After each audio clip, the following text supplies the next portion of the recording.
of the Board of Lake County Commissioners. Please rise for the Pledge of Allegiance. I pledge allegiance to the flag of the United States of America and to the republic for which it stands, one nation under God, indivisible, with liberty and justice for all. Please remain standing for the invocation. Dear God, please bless our meeting today. May our discussions be fruitful, our decisions wise, and our community strong. Amen. Amen.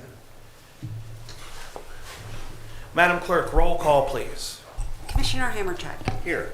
Commissioner Regovich. Here. Commissioner Plechnik. Present. Now it's time for our first public comment. Any member of the public wishing to address the commission, please step forward to the podium stating your name and address for the record. You will have 3 minutes. Go ahead, ladies first. Go ahead. Appreciate it. Thank you.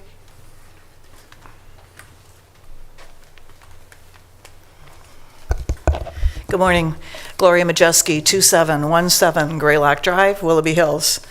On Thursday, January 25th, 2024, I attended the Commissioners' meeting to respectfully request senior levy funding, but was then wrongfully verbally abused by Willoughby Hills resident Doris Dodge, who spoke untruths about my past, my friends, and my character.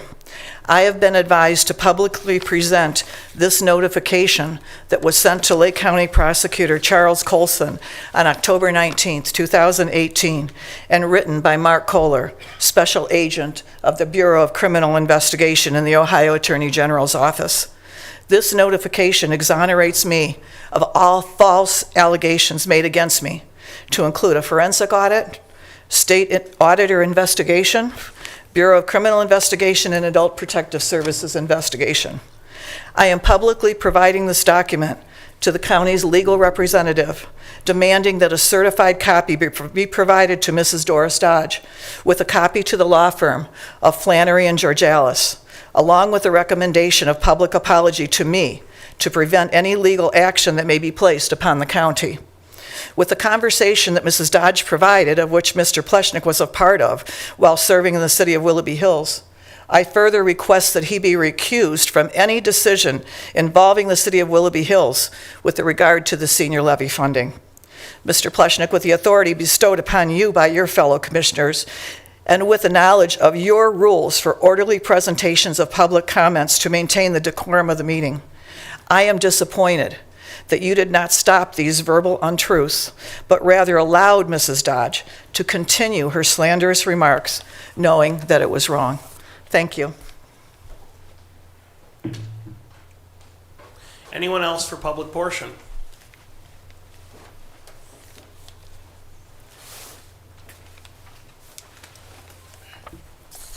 John Music 45, Coventry Drive, Painesville Township. I just have a quick question. When you talk about resolution number 6, could you go into a little more, excuse me, a little more detail of actually what you're doing there with the taxpayer dollars?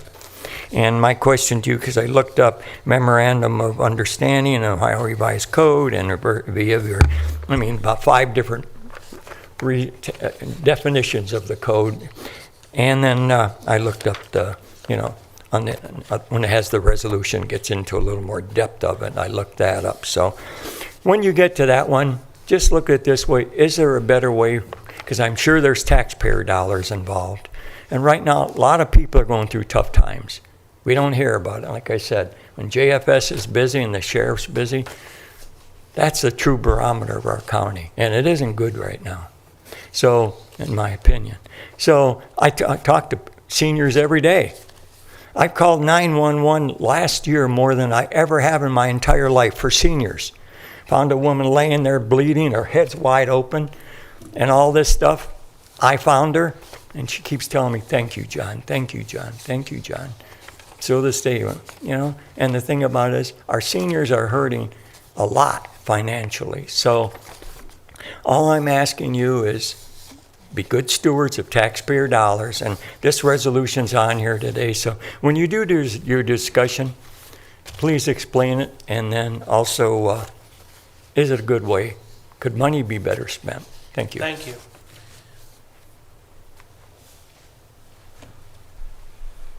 Gerard Mabel, 1049 Brentwood Drive, Pennsville, Ohio. when someone does something for you, it's always good to come back and say thank you. I'd like to say thank you to all of you, the three of you. And the reason why it's because you are the people that make this country so great. In my country right now, people can travel. They're kidnapping people left and right. And we are living in this land where there is safety, there is law enforcement, the greatest country in the world. Commissioner Plechnik, thank you for being the Master of Ceremony for us at the Pennsville Ministers Fellowship. I just want to say thank you for that. Great job. Commissioner Hammercheck, you are invited by the Pennsville Ministers Fellowship to do Master of Ceremony for Good Friday. But this time, they want my dear friend, Wigovich, Commissioner Wigovich, to come, the three of you to come. And also would like to invite the people that love this community. If you can make it for Good Friday, please come. And anyone also running for office, you can come. The Bible said for us to pray for the authorities. And that's my intention. When I was born with prayer. And I love to be here to keep on praying. It said it over here. With God, all things are possible. Thank you. Thank you. Anyone else for public portion?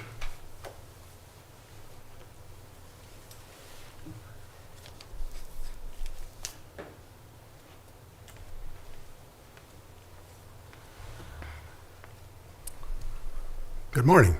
Morning. Lane Sheets, 11320 St. Andrews Way, Concord. And I'm a Lake Tran board member, which is why I'm here. I just want to express our gratitude to Commissioner Hammercheck for his leadership and support in helping us get the suspension of the sales tax, the 0.25%, that is being assessed every 6 months. And Lake Tran has a major buildup of cash, and that's going to help return some of the money to the taxpayers of Lake County. And it won't accumulate in the funds that aren't necessary right now. Again, one more time, thank Commissioner Hammercheck for his leadership and support in getting this done. Thank you very much. Thank you, sir. Thank Now, you. I have another meeting I have to get to, so I'm going to have to leave now. Anyway, thank you.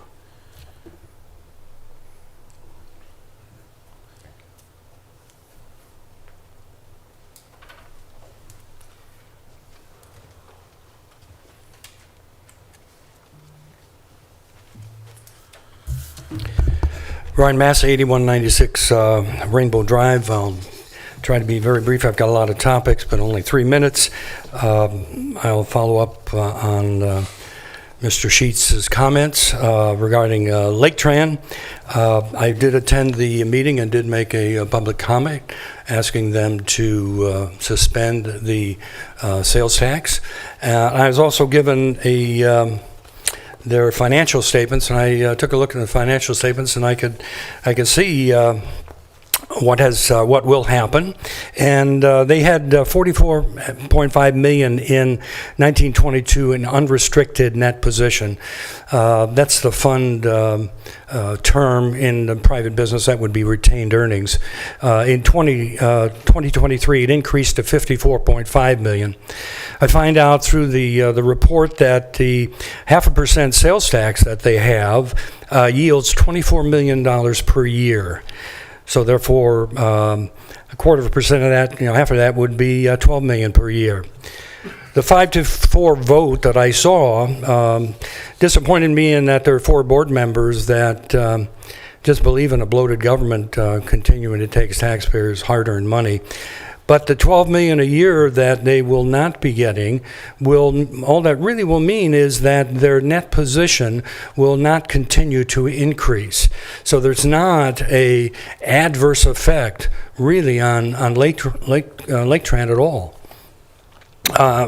Regarding item number, I think it's number 6 on the agenda today, I am not in favor of having taxpayer dollars, regardless of where it's coming from, whether it's a general fund or any special, state fund, going to Lake Erie College for a multi-purpose field. And Lake County Port Authority, they're the ones in charge of it. They were also the ones that I found when I first started investigating. They were the ones that were in charge of the better flip for Willowick, where they allocated $150,000 to just below the threshold for competitive bidding, and its better flip home in Willowick, they spent $300,000. So I'm not a real fan of the Port Authority. One last item, the documents that I asked to have you copies made for you was really basically my research that I've done into the 30% property revaluation for the sexennial revaluation that's going to take place in 2024, collected in 2025. And I've calculated what each municipality will estimated to receive, as well as the school boards. We've calculated that their Madison and Riverside will also be at the 20 mil limitation, in addition to Willoughby, Eastlake, Kirtland, and Perry, which, and we've also provided the estimated cost to each taxpayer depending on the school district that they're in. So appreciate it very much. Thank you. Thank you. Anyone else for public portion?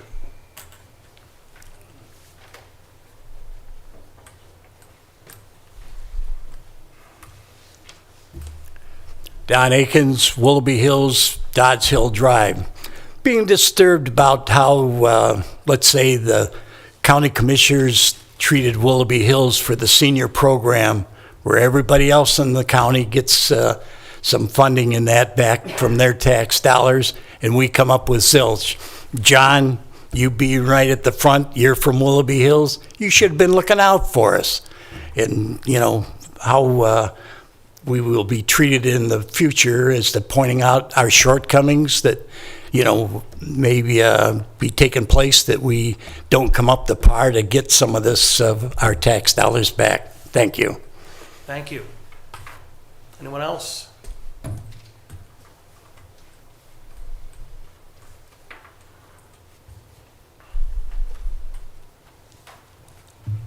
Good morning, Commissioners. Dave Reichelt, 300 Pebblebrook Drive, Willoughby Hills.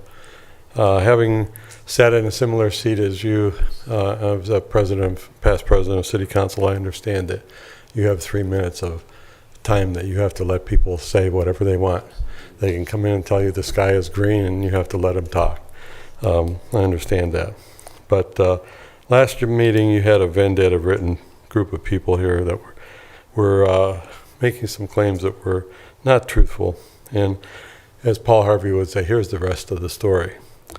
The senior center was an unwelcoming place, just as they said, and it was run by a fairly tight clique. That was back in the Clinton administration. Things have changed a long time ago, and they have particularly changed since that generation has passed on. The room is, and the senior center has been kind of being rectified or restored, and that's being done largely by the efforts of Gloria Majeski, many times at her own cost, out of her own pocket. There was mention of the fact that there was some impropriety on her part, but as she stated earlier, that was totally falsehood, and there was never a shred of that found. Last meeting, there was mention of the Willoughby Hills Seniors Inc., as though it was some sort of a clandestine organization that was formed out of nowhere. Actually, it is sanctioned by the city of Willoughby Hills. It is even by ordinance listed as the organization that operates the senior center. And as I said before, things have changed, and things are looking better for the senior center there. It would be only a benefit for the seniors to be in reception of some funding from the county, and I would strongly urge that you consider doing that. Thank you. Thank you. Anyone else?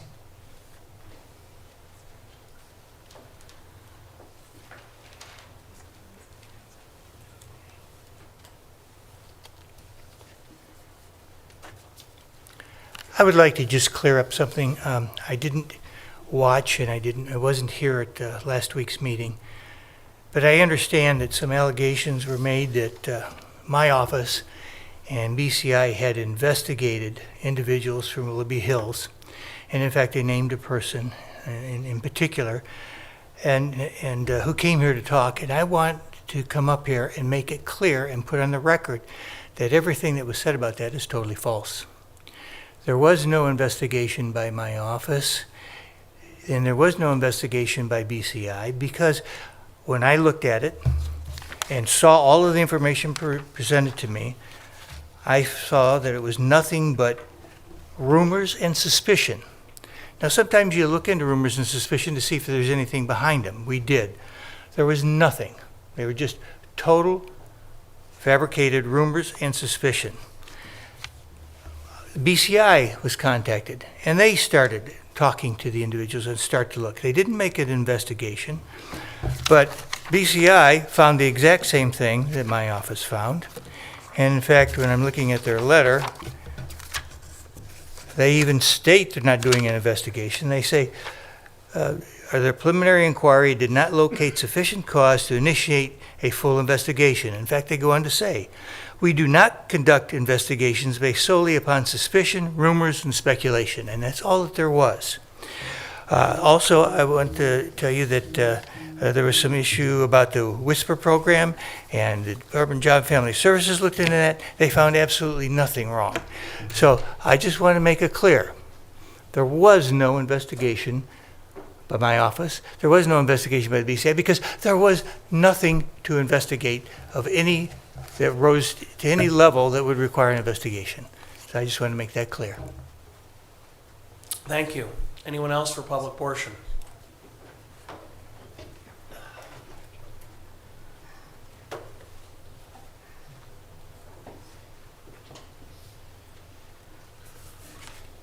Christian Weiss, Leroy Township.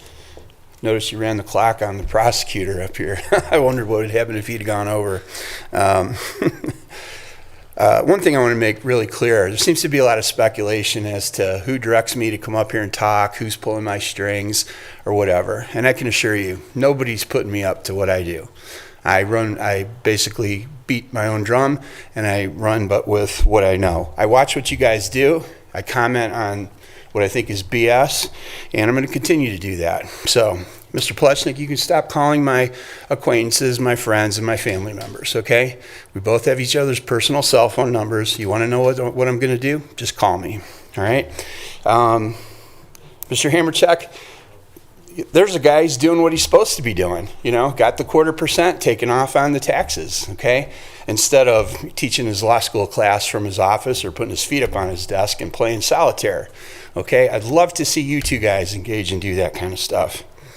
Instead, you know, you guys want to continue to get into backdoor politics, backstabbing, conniving, and all kinds of stuff. You guys had a big night last night, and you managed to get exactly nobody endorsed for county commissioner, when the guy who is, self-evidently earned that endorsement is sitting right next to you. He's got 8 years behind that desk, and he's been a good and faithful and true servant of this county. But you guys, with your shenanigans, wanted to see somebody else get the endorsement. So congratulations for getting nowhere on that, okay? One other thing that I find interesting, Morris Beveridge ran against you, Commissioner Regovich, in the primary 2 years ago. He only lost to you by 137 votes. But yet, instead of running against you again and having a really good shot at defeating you, he decided to run against Commissioner Hammercheck. And I noticed that you two guys sponsored a fundraiser at $250 a plate at Bistro 70 a week ago. I don't know where the Republican values are in that, or the loyalty, especially you, Mr. Plechnik, who got your appointment to this board because of Mr. Hammercheck's efforts in a large part. I feel like this place is getting more and more like Tammany Hall.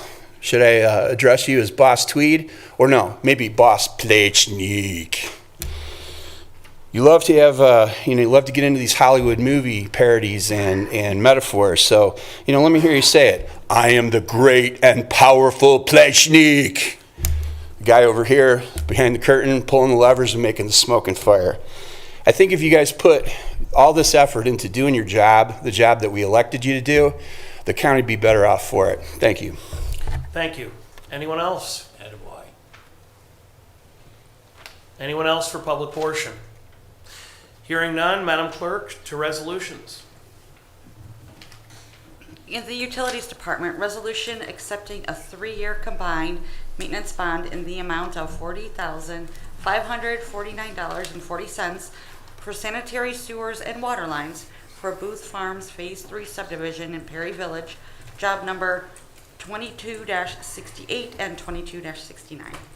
Move to approve. Second. Any discussion? Hearing none, Madam Clerk.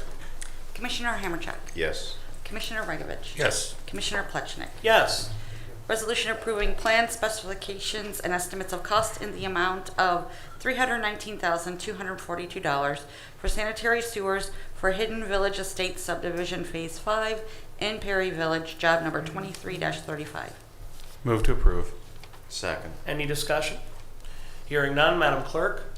Commissioner Hammercheck. Yes. Commissioner Regovich. Yes. Commissioner Plechnik. Yes. Resolution approving plan specifications and estimates of cost in the amount of $326,579 for a water line for Hidden Village Estates Subdivision Phase 5 in Perry Village, job number 23-43. Move to approve. Second. Any discussion? Madam Clerk. Commissioner Hammercheck. Yes. Commissioner Regovich. Yes. Commissioner Plechnik. Yes. Resolution certifying unpaid water and sewer sums and administrative charges to the Lake County Auditor. Move to approve. Second. Any discussion? Hearing none, Madam Clerk. Commissioner Hammercheck. Yes. Commissioner Regovich. Yes. Commissioner Plechnik. Yes. In Job and Family Services Department, resolution approving Lake County Department of Job and Family Services vouchers, date of warrant February 9, 2024, in the amount of $80,694.35. Move to approve. Second. Any discussion? Hearing none, Madam Clerk. Commissioner Hammercheck. Yes. Commissioner Regovich. Yes. Commissioner Plechnik. Yes. In the Commissioner's Office, resolution authorizing execution of a memorandum of understanding between the Lake County Board of Commissioners and the Lake Development Authority for the Lake Erie College Athletic Field Renovation Project. Move to approve. Second. Any discussion? I think Dave's here. We have the Director of the Lake Development Authority here. Would you like to comment on this project? Certainly.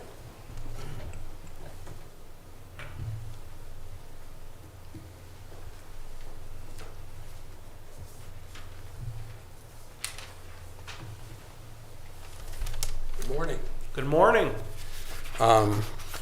Yeah, there was a request to explain a little bit about the resolution, and so what I would offer is that Lake Erie College did come to the county to request financial assistance in renovating an athletic field on their site. Now, by way of background, colleges bring various benefits to the communities in which they're located. I mean, these include economic development, workforce and talent development, educational opportunities, cultural enrichment, community engagement, and sports and recreation. Lake Erie College has impacted Lake County in each of these areas since 1856, 168 years they've been here. Now, like most colleges today, Lake Erie College is in constant competition for students. To be a viable institution, they need students, and increasing amounts of students. Athletics are a key component in this competition. In fact, 82% of the college's students are rostered student athletes. Renovating the athletic field would be a tremendous help to the college in attracting student athletes and thus keeping the college a strong part of our community. Now, the Lake Development Authority, as the Port Authority, for Lake County is given some pretty broad powers by the Ohio Revised Code. Section 4582 states the authorized purposes of port authorities, and these include activities that enhance, foster, aid, provide or promote transportation, economic development, housing, recreation, education, governmental operations, culture, and research within the jurisdiction. And certainly providing support for Lake Erie College would be appropriate in several of these categories. And so given everything I've just said, it is our recommendation that you would support LEC's request, providing the dollars necessary, $1.5 million from the county's Economic Development Fund for the purpose of renovating the field. Thank I'd you. be pleased to answer any questions if you have them. Any questions for our director? Hearing none, thank you, sir. Thank you. Any further discussion on the motion? Hearing none, Madam. Mr. Yes, sir? President, sorry, you're a little quick on the trigger there, and I was a little slow. So if I may, please, sir. Yes. Again, on the issue of economic development, if we are to be serious about economic development, we need to look at all of the economic development engines in Lake County. Our Port Authority, frankly, they are the economic development arm for this Board of Commissioners. They are the proper body to work with and engage. Lake Erie College, what do we talk about a lot? We lose the youth of our county. Lake Erie College historically had been an elite college, equestrian base. I believe at one time they were all female. They have retooled to the needs of Lake County, but that came at a price. They are serving our underprivileged community on a very high level. And that's a challenge, especially when our schools are, quite frankly, passing people out who are not getting a good education. So by the time they hit a four-year college, there's a lot of remedial work to go on there. But Lake Erie College has taken that challenge on. And sports is a real anchor. And let's be blunt, we are in an entertainment society at this point. People want recreation. They want to be entertained, not necessarily educated. But if we can use this vehicle, if you will, to educate on a higher level students, to be a draw for events, activities, planning, and quite frankly, the continued redevelopment of the city of Painesville. Lake Erie College is making a tremendous investment right here in Lake County, right here in Painesville, the county seat. This is proper. These are dollars. I believe if we were to look where the fund is, the casino dollars. This is a proper use of these dollars. And I believe this should be entered into the discussion. If we're going to be serious about retaining our youth and uplifting our challenged members of our community, this is a good example of that. So I think we need to stand solidly behind this. So thank you, Mr. President, for letting me make that part of the record. Most welcome. Any further discussion? Hearing none, Madam Clerk, roll call, please. Commissioner Hammercheck. Yes. Commissioner Regovich. Yes. Commissioner Plechner. Yes. In the Finance Department, resolution approving payment of bills as listed on the Commissioner's Approval Journal in the amount of $1,008,597.93. Move to approve. Second. Any discussion? Hearing none, Madam Clerk. Commissioner Hammercheck. Yes. Commissioner Regovich. Yes. Commissioner Plechner. Yes. Resolution approving purchase orders as listed on the Commissioner's Purchase Order Approval Journal in the amount of $4,031,386.22. Move to approve. Second. Any discussion? Hearing none, Madam Clerk. Commissioner Hammercheck. Yes. Commissioner Regovich. Yes. Commissioner Plechner. Yes.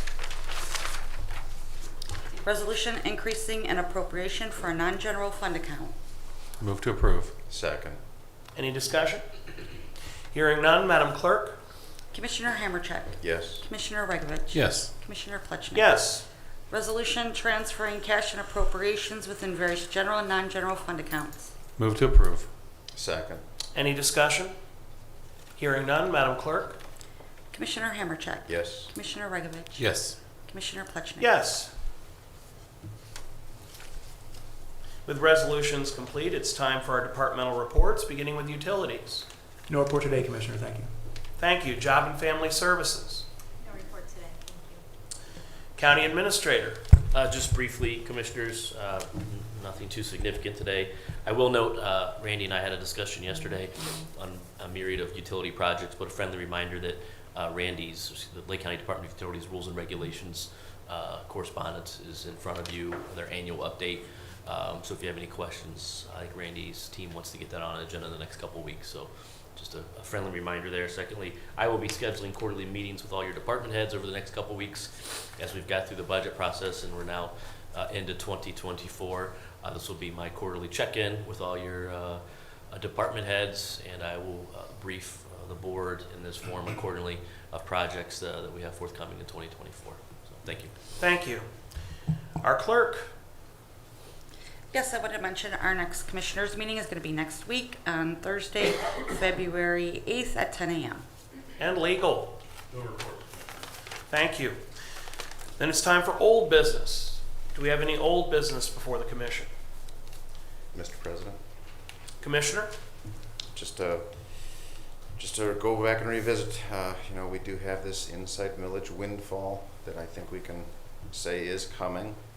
I think we need to have a genuine conversation about, at a minimum, making that a net neutral, a rollback associated with that. I'm gonna quote Mr. Massey. He said something that I just can't refute, and I've really embraced, and I have to say, any tax that could leave a person homeless is immoral. I have to give credit where credit is due. That is very genuine, and if we're going to be sincere about lowering taxes, controlling taxes, taxes are a complex. If people think they have a difficult time doing their tax returns, try doing government budgeting and all these different funds. And inside, outside millage, most people don't even know what the difference is. This is a windfall that is an unvoted increase. You want to talk about taxation without representation, here it is. It's a quirk in the law. Lake County is going to get hit with this in a year. We're kind of one of the lagging counties on this one. But if we can get out in front of it, we could work with other elected leaders and have them also be sensitive to this.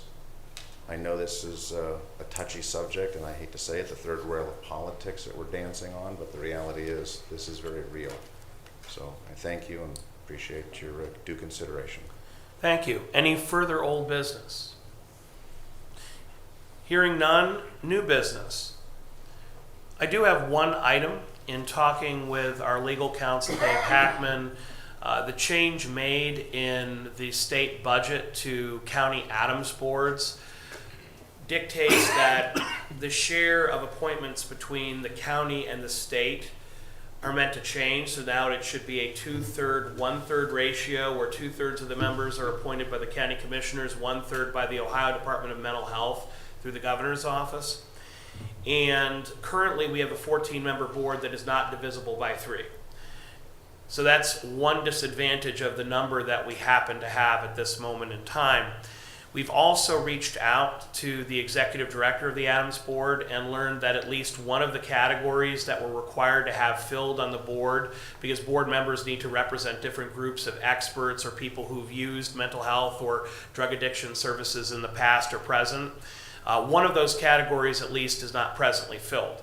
So the advantage we have in increasing the board members from 14 to 18 is, number one, it's a number that's divisible by 3. For those of you who, remember key to fractions. And number two, it allows us, by appointing more members, to make sure that we check the boxes, and under state law we have the correct qualifications with each board member. So we can make sure that the board does represent all the classes that we're legally required to have represented. However, this is not a one-step process. We can't simply vote to increase or decrease the size of the board. According to the state budget, as passed, we need to have a designee attend an Adams board meeting expressing our consideration, not our decision, but our consideration of increasing or decreasing the size of the board. They would then go get feedback from the Adams Board and their employees and come back to us to relay that feedback. At that point, we have the opportunity to act, not act, go forward with increasing the board or not, but we have to go through this process for the commission to have the authority to actually make a change. So in asking Mr. Hackman what would be the best procedure, he said having a motion in new business, asking our county administrator, Jason Boyd, to act as our designee and visit the next convenient Adams Board meeting to collect feedback and express our intent. Our possible consideration of expanding the board would be the cleanest way of complying with the statute, given that all actions have to take place at a public meeting, and even directing our designee to go is more than arguably an action that should be made at a public meeting. So if there is an interest in addressing these concerns of making sure we have a number divisible by 3 and that we finally have board member appointments that comply with each category that we are meant to comply with under state law, I would entertain a motion to direct Jason Boyd to go to the next Adams Board meeting he can conveniently make to express our consideration, not our decision, but our consideration of expanding the board to 18 members and to collect feedback from the Adams Board on that point. So if there's an interest, I would entertain a motion. I'll make the motion. Do we have a second? I'll second that, sir. We have a motion and a second. Any discussion? Mr. President, Commissioner? what will the process be for filling these spots, for these mandatory, statutory, required? I'm trying to really put a fine emphasis, bold letter, for these seats. You know, what is the qualification going to be? What's the process going to look like? Well, Commissioner, we have certainly used different processes for different board appointments, even within the same board. But I think in this case, it's particularly important to ask as part of the application process which of the special categories a board member would fit into. Because even if we already have one box checked, if and to the extent we could have 2 people who have used or are using mental health services, or 2 people who have a medical background, that would help in case someone resigns or retires from the board. Because the law isn't entirely clear. What if the board doesn't have all these criterion met? And even today, all those criterion aren't met. So having a backup, I actually think, is a really positive thing, and I would want to make sure that we ask the question, which of these special categories do you meet or not meet as part of the application process, so that we can maintain a good record of whether or not we are keeping a compliant board. Mr. President, I'm sure there was an answer in all that. What if I could just give an example? We did. Clearly, we've failed to meet the statutory required membership of this. We did recently remove a master's degree nurse practitioner, a long time member of the board. Was that in error? You know, those kinds of errors, that type of review of second and third level thinking. You know, what are the consequences of our actions? I think there should be clearly something as important as this. There should be a more formalized process. Obviously something got past us, and expanding the board sounds like we're just trying to catch more fish so that if we do make a mistake, it's less likely it gets diluted. You know, what was that old saying? Dilution is the solution to the Industrial Revolution. If we're going to be diluting the board, we might want to have a desire for strong contributors who have a great deal to offer. I'm just saying that we should have a more formal process to go along with this, if this is the desire, because one of the challenges in my time in research working with the Adams Board and Adams Boards throughout the state, the normal makeup is actually less is more. They have a very lean approach in other parts of the state. And if we are to expand that, which I'm not opposed to, but if we're going to do it, we need workhorses. We need people who are going to be delivering on all levels. So I would hope that there be a formalized process going along with this, and I candidly will insist upon it if this is the desire of this board to move in that direction. So thank you for entertaining my thoughts. Thank you. Any other discussion? Hearing none, Madam Clerk, roll call on the vote. Yes. Sorry, Commissioner Hammercheck. Yes, ma'am. Commissioner Regovich. Yes. Commissioner Plechnik. Yes. So our county administrator will visit the Adams Board shortly and be back to us with their feedback on the proposed increase to 18 members. Any other new business to come before the commission? Hearing none, I would entertain a motion to adjourn. I'll make the motion. Second, sir. Madam Clerk? Commissioner Hammercheck. Yes. Commissioner Regovich. Yes. Commissioner Plechnik. Yes. We stand adjourned.